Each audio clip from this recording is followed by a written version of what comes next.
Hello and welcome back, everyone.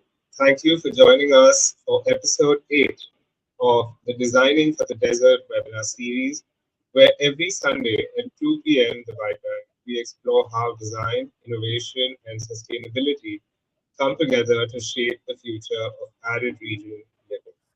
In our last episode, we had the privilege of learning from Adhiraj Miglani, who walked us through the balance between luxury and real estate and climate resilience, and showed us how design can be both aspirational and sustainable in extreme climates.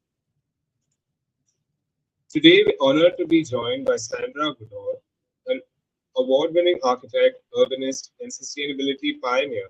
Sandra is a fellow of the Royal Institute of British Architects, the Royal Society of Arts, and the Academy of Urbanism, and she leads Tangram MENA, where she has guided projects that are not only globally recognized, but also deeply rooted in regional identity. Her work bridges traditional desert wisdom with forward-looking strategies, ensuring that cities remain human-centric, climate responsive, and socially inclusive. With multiple sustainability awards and decades of experience across the region, Sandra brings a unique perspective on how design can inspire resilience while celebrating culture and community. In today's session, we'll hear her insights on human-centric desert urbanism, lessons from traditional settlements, and how we can translate those ideas into the future of cities. So without further ado, let's welcome Sandra.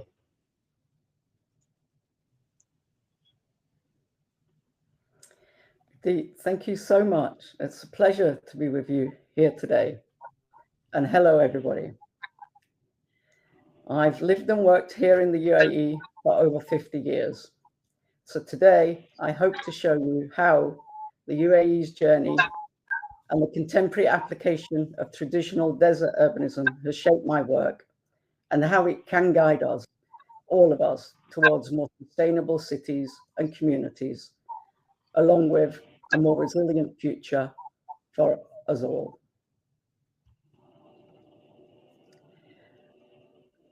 I first came to the UAE in the early 1990s as a young architect and urbanist working on the Al Ain City Master Plan. At the time, Al Ain was certainly the fastest changing city on the Arabian Peninsula. It grew from a desert oasis of scattered date palm plantations and villages of 20,000 people in the 1960s to a thriving modern city. And there was over 100,000 population when I arrived. Al Ain is a 7,000-year-old settlement in Abu Dhabi's eastern region. It's known as the Desert Oasis, where the natural spring waters surface. Its name, Al Ain, literally means the spring. The city thrived through the ancient flag irrigation system. The underground channels, once naturally formed and later engineered, that carried water from the floodplains of the nearby Hajar Mountains. This is the view of the city today from Jebel Hafid, the highest peak in the UAE. Currently, Al Ain has a population of around 800,000 people, and that's expected to expand beyond 1 million by the end of this decade. My early experience in Al Ain sparked a passion for understanding how people have lived for centuries in one of the world's harshest climates. It shaped my career, guiding me to deliver regional projects that respect local climate, environment, culture, and society, while aligning these timeless principles with 21st century needs. At the heart of my work is a people-first approach designed to meet contemporary lifestyles while staying within our planet's limits. We live in an ecologically fragile region, and there is so much to learn from the vernacular architecture and urbanism of our past. Traditional desert urbanism in the UAE shows how communities adapted to their environment, using local materials, responding to climate, and shaping buildings and open spaces to balance privacy and social connection, creating both identity and a sense of place. Traditional desert urbanism. Here is a typical settlement. This one is in Bastakir in Dubai. It's an area which is now known as the Al Fahidi. This is the earliest of the stone-built settlements in Dira, Dubai. So what considerations were given to the evolution of development here of our cities and townships? Well, they're the very same ones that we consider today: wind, sun, ecology, environment, water, site conditions, and of course, people and social cohesion. Buildings traditionally were clustered closely to minimize sun exposure. Traditionally, our urbanizations were human-centric and walkable, giving us streets that were habitable and active, and where buildings created the edges to the public realm. The buildings shaded these streets and each other in the narrow walkways, the alleyways of the seekers that connected the private and the public spaces. Homes were linked to the Bahara, the shared communal spaces, and clusters of these homes were formed the Farij, vibrant neighborhoods crafted to meet climatic, cultural, and social needs. These very first settlements across the region gave us community, even as they scaled in area. The public realm and the open spaces were walkable and available and shared by all. And privacy, living behind compound walls, clustered around community spaces, and the sickers and walkways that gave the connectivity. And homes, traditionally homes were built with the Bajil cooling system. The winds moved around the Farij through these seekers and captured by the Bagdir, the wind catcher at high level, the towers to draw down the air through and into the homes, using a method that can cool a building's interior by up to 10 degrees. So back to me. When my time in Al Ain came to an end, I was fortunate to move to Sharjah and work on the regeneration of the original stone town there, dating back from the mid-1800s and built on the banks of the creek. 150 years later, when I arrived, it was known as the Arts and Heritage Area. The homes here belonged to the families whose livelihood stemmed from their connectivity to the creek and the waters of the Gulf in Sharjah, no different to the Bastakir district in Dubai. Today, this area has been well preserved and conserved. It's now known as the heart of Sharjah and has even been nominated a few years ago as a UNESCO World Heritage Site. I came to Sharjah as the project architect of a new 100-meter long building, the top right of this slide in yellow, the Sharjah Arts Museum. And here you can see its location close to the circled building, the historic Al Hisn Fort, which is towards the bottom center of this slide. Initially, the Al Hisn Fort was built in 1820 by the ruling Al-Qasimi family. It's fortified of rock, coral, and adobe, the mud brick gathered from the local area. It's just inland from the creek.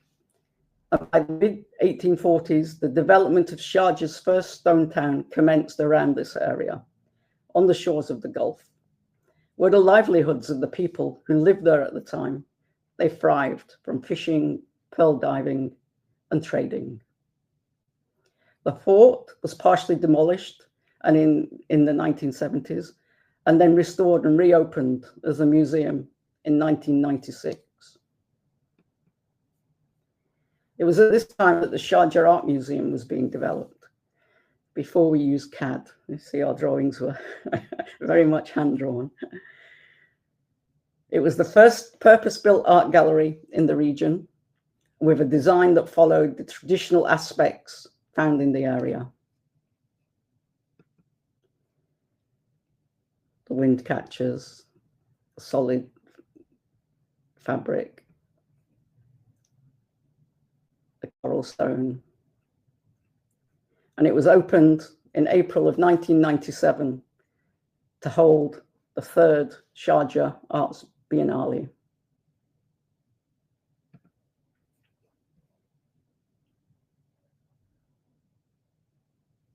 It was the only new build in an heritage area, which at that time was being reconstructed and preserved. The art museum is here at the very top left of this slide. And here it shows the example of the traditional seekers in this area and the shading that they afforded at the time, from the compactness of the buildings and the narrowness of the passageways that was created.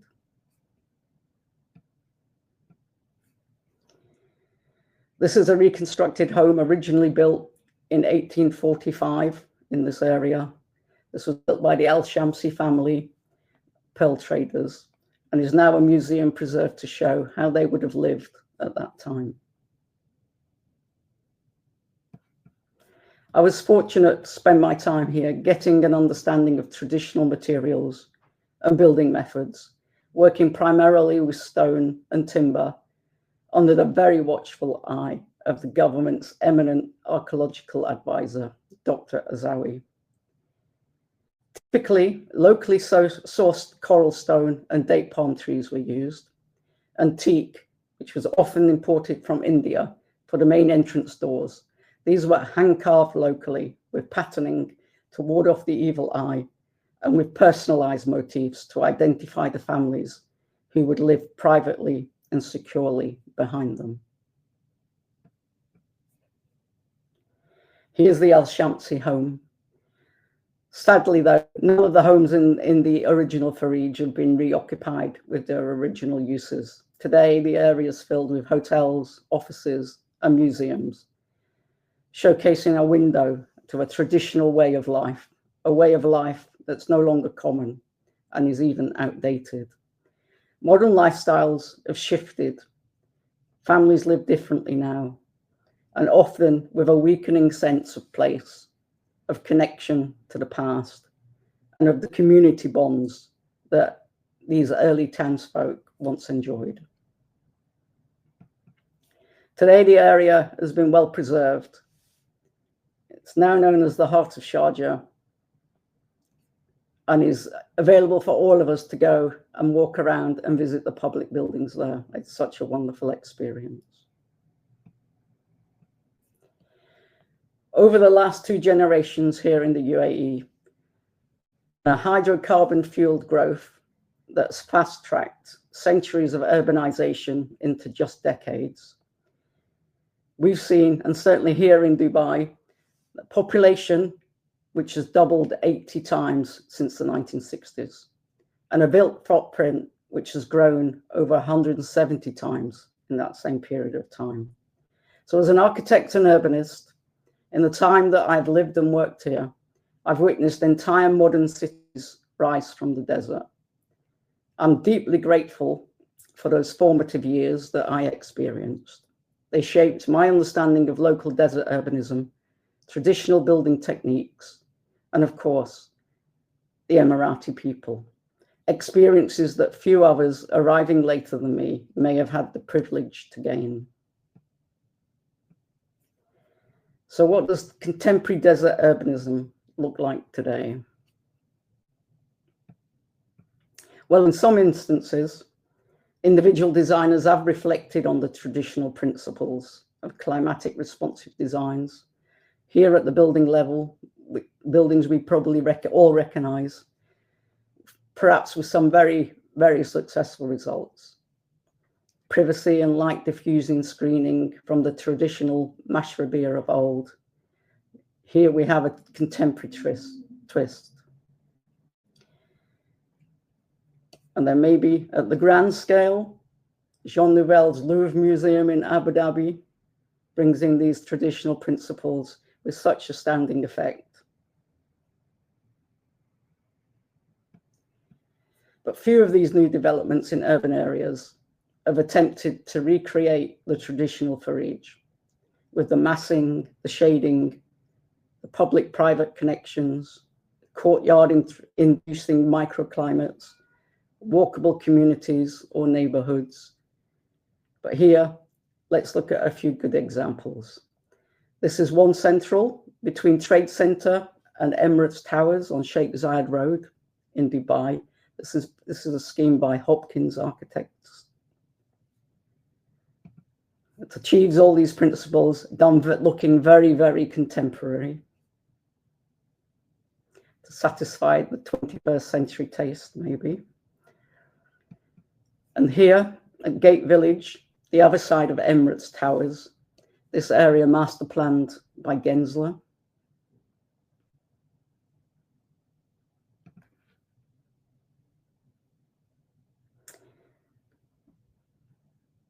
Very walkable.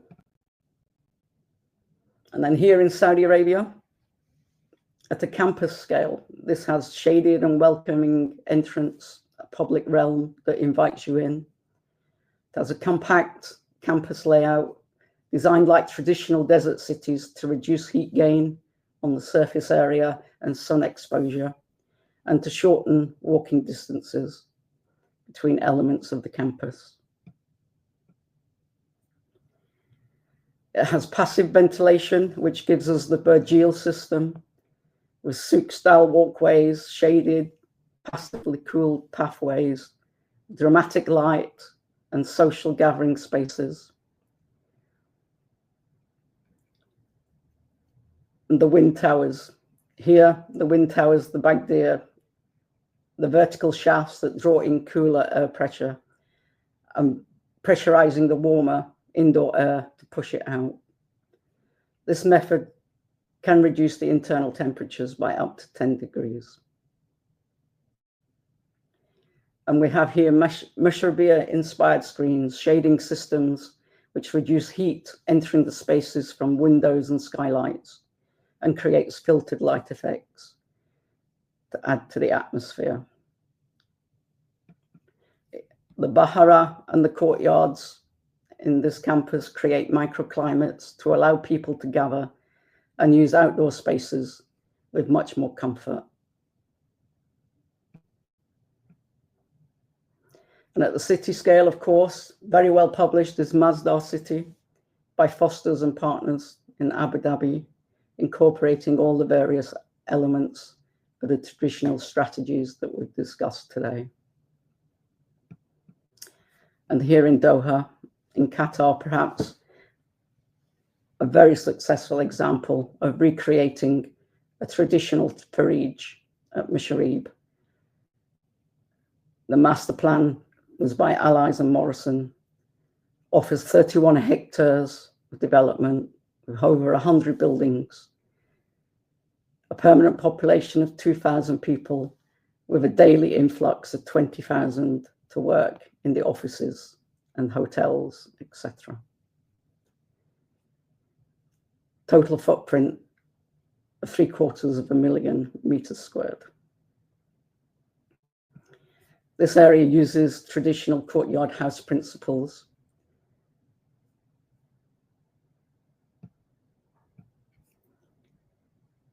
And uses the massing of the building fabric to create public spaces that are shaded by the buildings. They have soft landscaping and water to create a more comfortable microclimate in the outdoor areas. And it has layered facades taken from the traditional vernacular in a fabric-first approach. It recreates the seekers with the building overhanging to form colonnades and shaded walkways.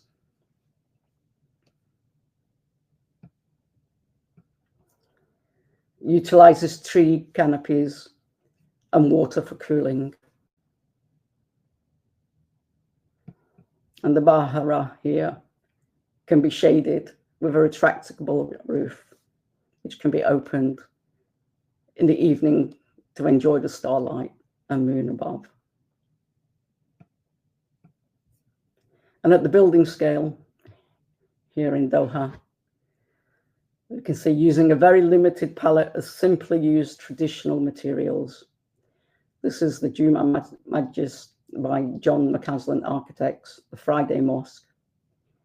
And as we can see, as we've spoken of this afternoon, this is very much a modern, contemporary interpretation of all the strategies we've discussed today. This is the modern day vernacular, depicting all the lessons that we've learned from the past. From centuries of knowledge and understanding of how to thrive within our natural environment, this seems to have become waylaid over the last couple of generations. But today, we can see from these current understandings and practices that signs have shown that it's being recaptured and reintroduced. We have now a recognition of the knowledge embedded within the traditional vernacular to create a new wave of desert urbanism that responds to a more contemporary urban scale and way of living. This brings a reconnection with the traditional and maybe even greater respect for the local context, our history here, our identity, our culture, our society, and the place in which we as designers are practicing today. Hopefully, we're now moving forwards with a better understanding of how we need to learn from the past and to ensure that our futures, all of our futures, are sustainable. Thank you, Arid. Wow, thank you. Thank you so much. So that was a very, very in-depth explanation, and it really kind of brought to light each of these different examples. It's also very nice to see those images of the traditional architecture and being able to see how that fabric informed evolved. So it was a powerful reminder that designing for the desert isn't just about addressing the climate. It's also about the human scale and finding innovative ways to shape inclusive and resilient communities. So I'd like to now open the floor for a short question and answer session. We've prepared a set of questions based on your presentation, and we also invite our audience to reflect and engage, and you may also ask your questions in the chat. All right. So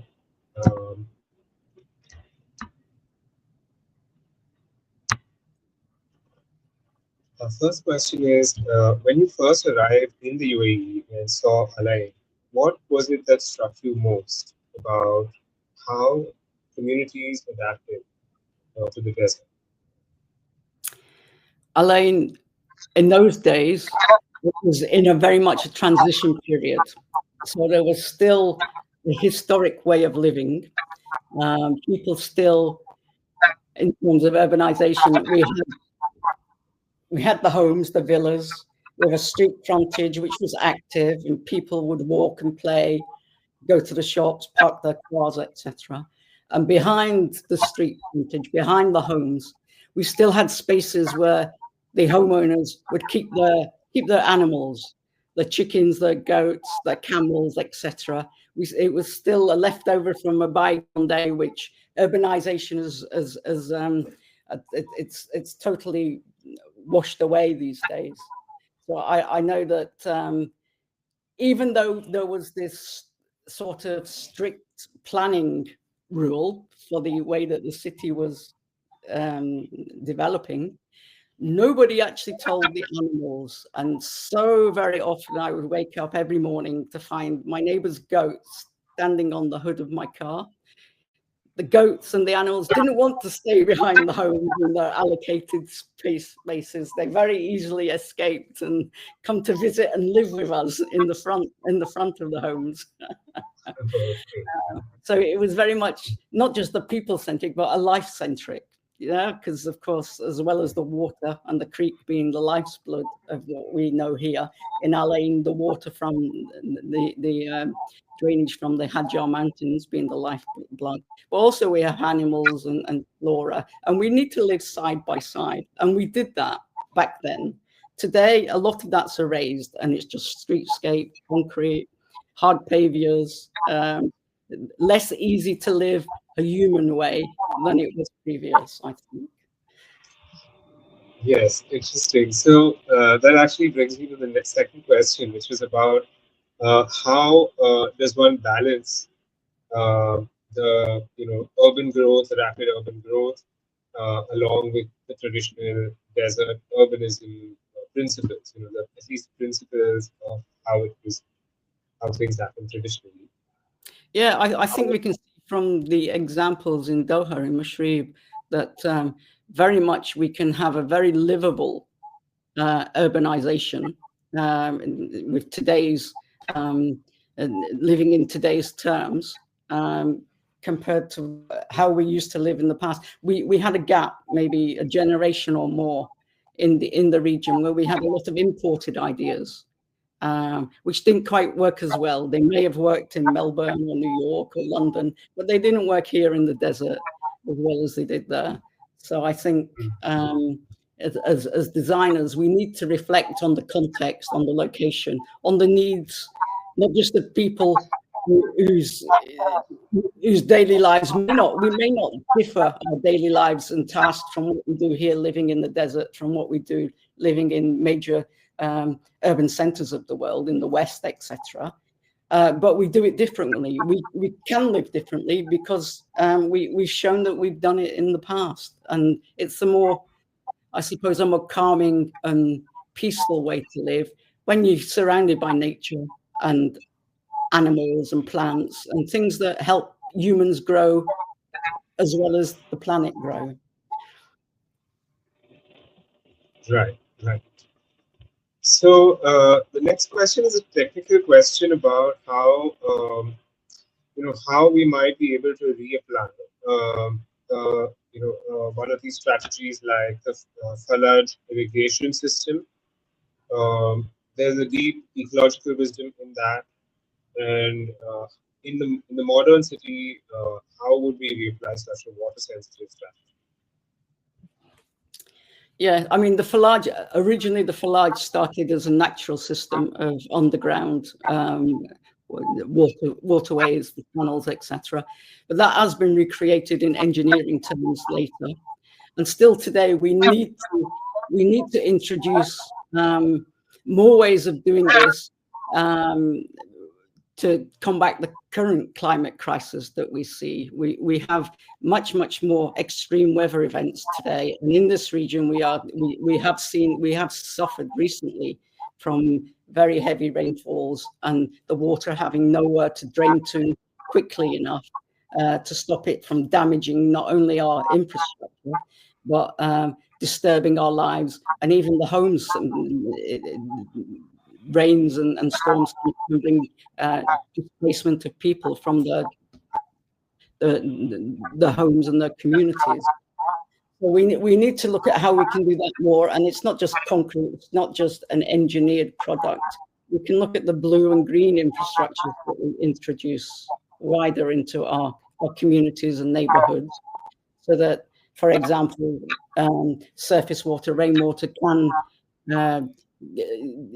can drain away quicker when we don't have hard surface in our cities. So when we have green or sand, desert areas, the water will naturally drain quicker than if we try to impose a certain sized rainwater drainage system, which will and does get flooded at times. So it's looking at how we can do things in a more natural way than in a hard engineered calculated manner. We can still calculate. We've got lots of tools these days that help us in the analytics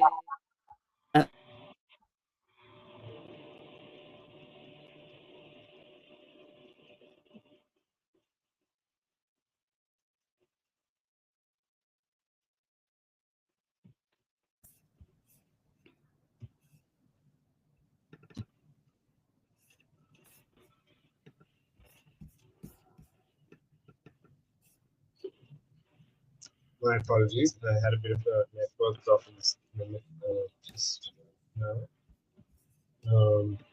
Shall I go to the next question?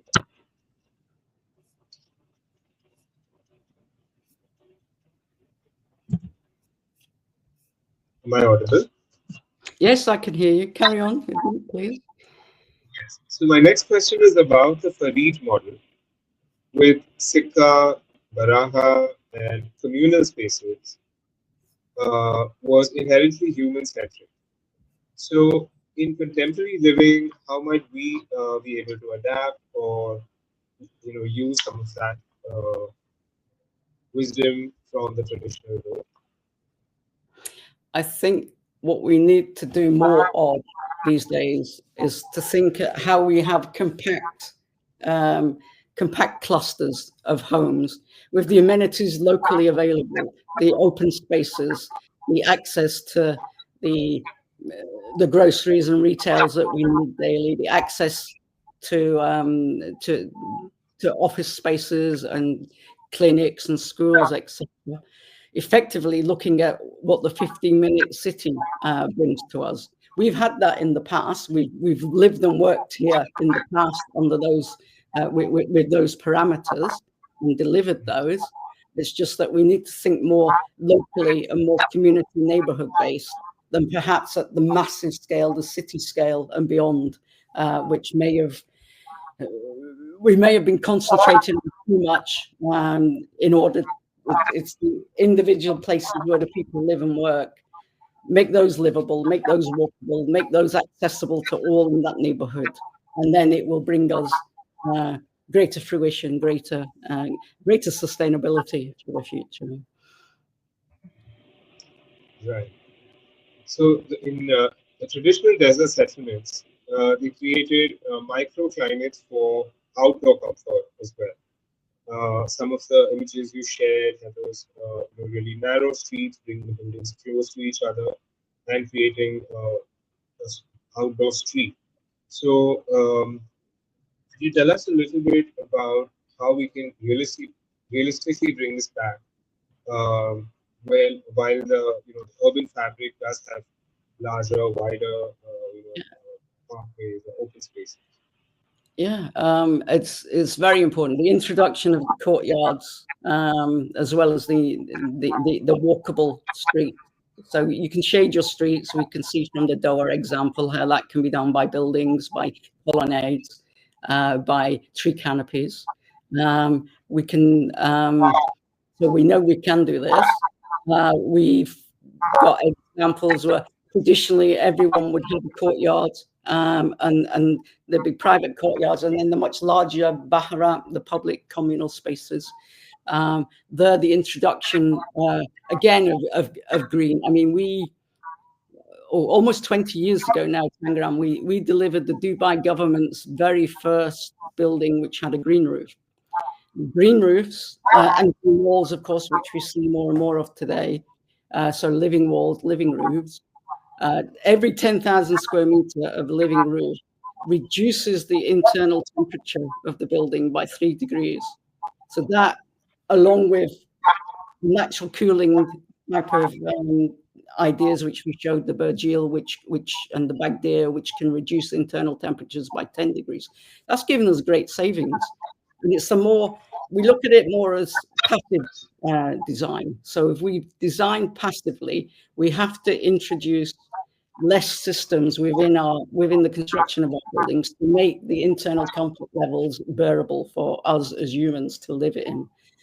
So we can do so much passively, and then we can look at what systems need to be introduced and how we can best introduce those without falling on heavy energy for comfort, cooling, etc. Which is it's all doable. The knowledge and the technology, even the minimal technology that you need for passive, is all there. It's all available. We just have to put it together and use it.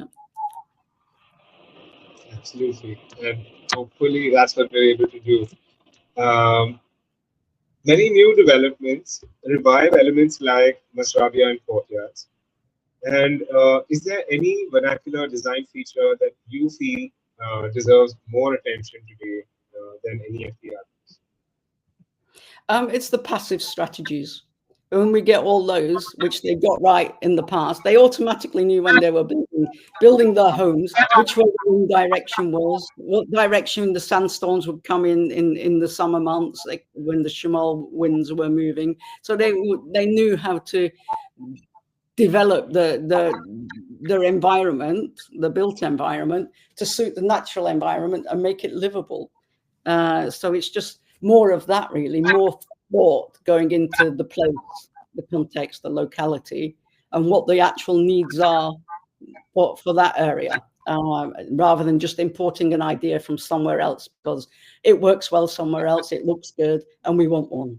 Let's develop our own. Yes, we can develop our own 21st century identity. Let others follow, because it's like with the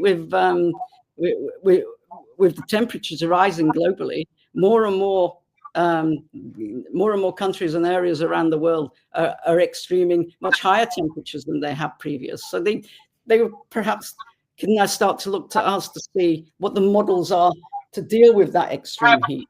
How can we thrive in areas that are getting hotter and hotter, rather than just trying to survive, which is maybe what the alternative could be. So yeah, we could be leading the growth in these terms, and other countries could be looking to us for the best practice and examples. Absolutely. So one of these examples, which has come up a lot over the last few episodes as well, is Masdar city. And in Masdar city, it kind of reinterprets some of the souks or the tents and wind towers. It reinterprets it in terms of applicability for today. And from your perspective, which of these strategies is most effective when done at a larger scale? I think it's a combination of so many different strategies. And also, if we look at how we have fantastic example in Dubai of how we've shown that we can have mass movement of people within very open desert settings. If you look at the central areas, the thematic districts that were built during Expo in Dubai, and how many thousands of people go through the desert heat, go into and look around buildings across an enormous site. So that's an enormous area of extreme heat, and how people can comfortably move around those. So again, it's the creation of the microclimate. So the way that the walls of the building, the low-level buildings, there they did the interpretation of the tree shading, and of course the seating areas and the blue areas, the water to help cool those areas, as well as the green canopies from trees and such. So we have fantastic examples here in Dubai, which shows us how we can do it at scale. We really can. So Dubai and Abu Dhabi, fantastic. It shows how to live how to make a desert livable. Super. So when you talked about these desert ecologies being fragile systems, what would you advise urban planners to build in as safeguards and prioritize how one can protect the same systems, the desert ecologies, as the city continues to expand? I think the main thing there is, of course, we're expanding because of the population growth, and we need to house everybody, and the new ways of employment, new offices and hotels, etc. So we have rapid urbanization here in this part of the world because of the rapid population growth. There's an influx of people constantly. I think as urban designers, we have to remember that the tried and tested models of the past, suburbia, doesn't work in terms of sustainability. That's the worst element you want, is to have countless roads with houses after houses along them, away from the actual city centres and the urban centres. So I think if we look at the Dubai 2040 urban plan, and how we're going to have five districts based on traditional centres, the Karamas, the Dira, the Expo, and the new airport, the marina, etc. Take those as individual districts, and make sure that people who live within those districts have easy access to them. We need to build, traditionally we built one or two story homes for one family. This doesn't work anymore. We know that we have to have multi-family units, so that we have less surface area of our building, which has heat gain and has the effects of the sun onto it, so that we use less energy internally to cool. So it's denser areas, different levels. So the building of housing estates out in the desert is not the solution. We need to have, we can do human scale. We can have 5, 6, 7, 8, 9-story accommodation blocks within settings which have nature, have trees and gardens and water sources and pathways so people can walk, people can cycle, have active mobility, all to improve our health and well-being, as well as reduce carbon, which we're using to build and operate our buildings. A denser collection of a denser area is the way forward than the suburbia model. So let's try and move away from that, and then we would have much more success in connecting people to each other, to nature, and to the urban centres that we're creating and developing, and certainly across Dubai, those 5 urban districts. Super. So, with that advice, my next question is about, why do you think that the Gulf cities moved away from these vernacular roots or the vernacular practices over the last generation, and what would it take to reverse that?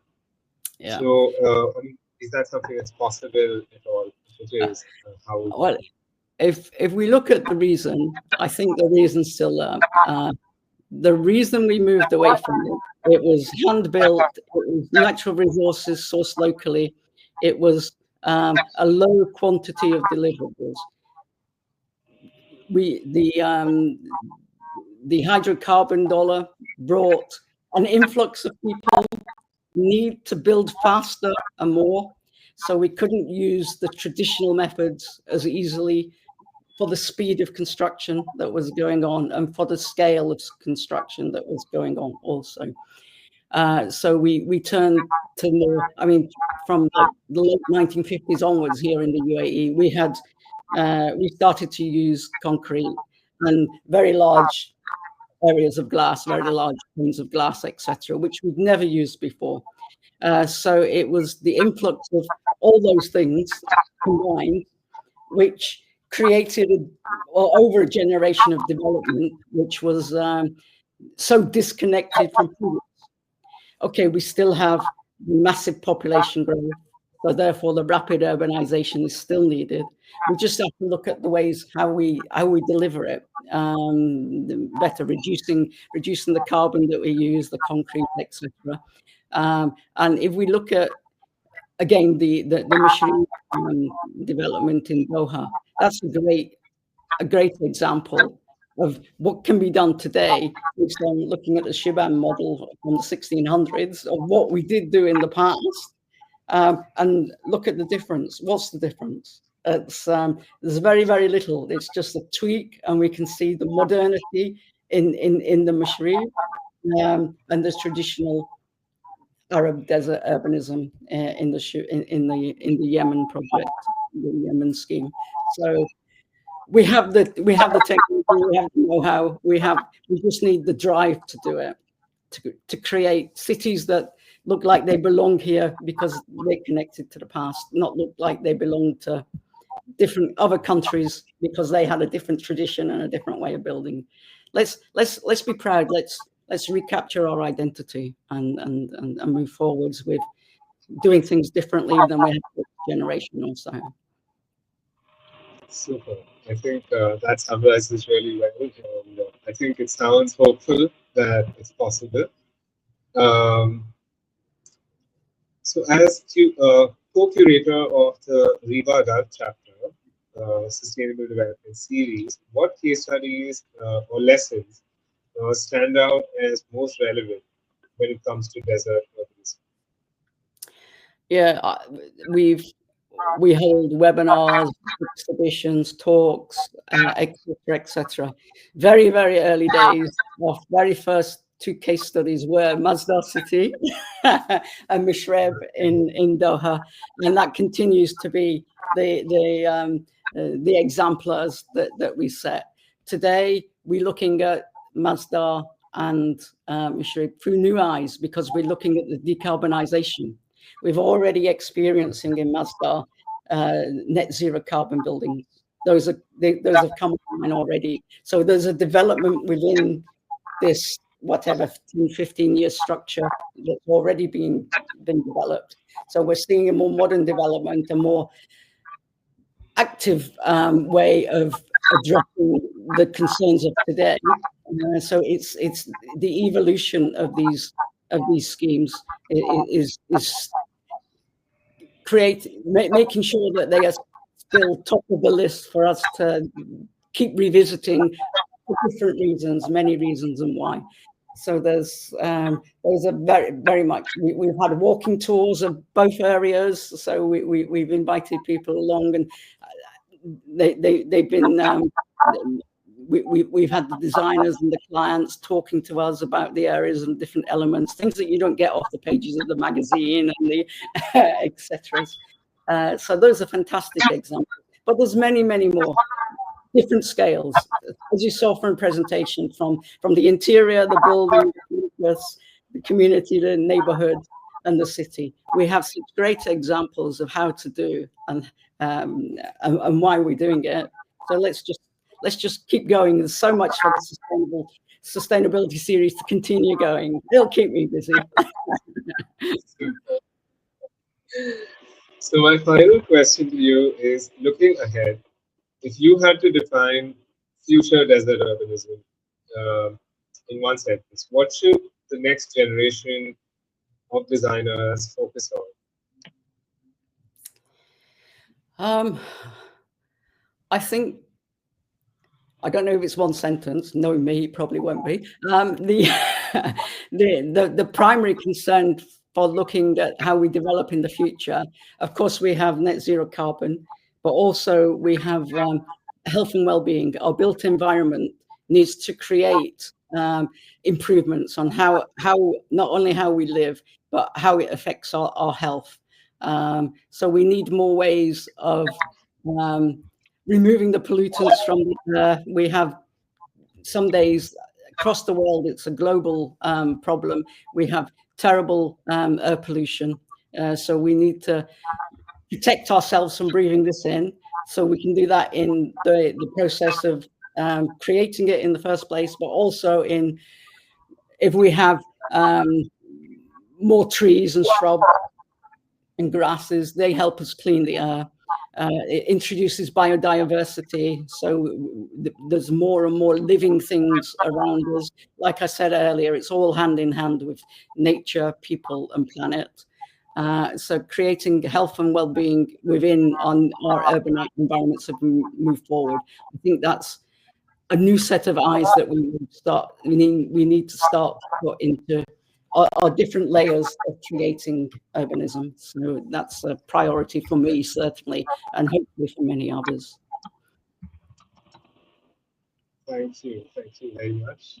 That was very descriptive, and I think it gives us an idea of what to look at for the future to do better. We'll just check now if there are any questions from the audience.